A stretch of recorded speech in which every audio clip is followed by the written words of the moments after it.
AKP-MHP iktidarının saldırılarının çöktürme siyasetinin HDP'nin demokratik siyaset ilkelerine ve mücadelesine çarptığı, tuzla buz olduğu ve yok olduğu bir süreçte birlikte yaşayacağız.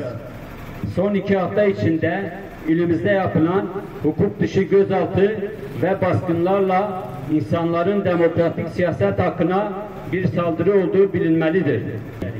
Gerek Van'da Yeni Mahalle'de gözaltına alınan ve tutuklanan kişiler, gerekse ülke genelinde Kobani Kumpas davası kapsamında gözaltına alınan kişiler hakkında hukukla izah edilebilecek tek bir iddia yoktur.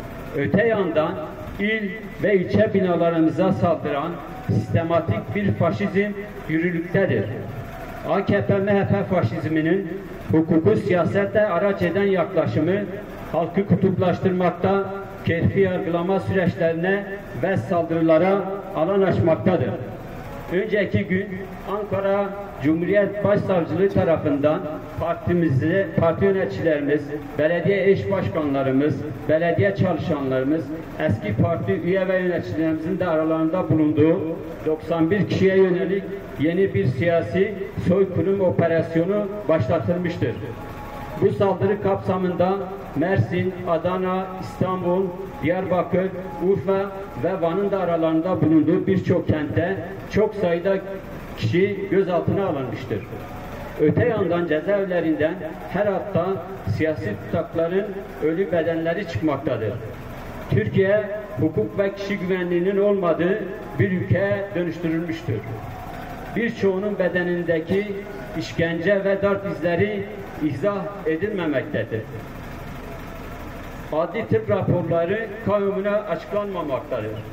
Ağır hasta tutsaklar ve siyasi tutsakların cezaevlerindeki ölümlerinin sorumlusu AKP-MHP iktidarıdır. Bizler yaşamını yitiren her yoldaşımızın anısını ve mücadelesini yaşatacağımızın sözünü veriyoruz. Nerede ve ne zaman olursa olsun bu siyasi cinayetlerin sorumluları hesap verecektir. Bizler biliyoruz ki AKP-MHP zulüm iktidarının sopası haline gelen yargı eliyle partimize ve muhalif kesimlere yönelik yürütülen bu saldırılar ne ilk ne de sondur. Ancak bu saldırılara karşı demokratik tepkimizi her alanda göstermeye ve mücadelemizi sürdürmeye devam edeceğiz.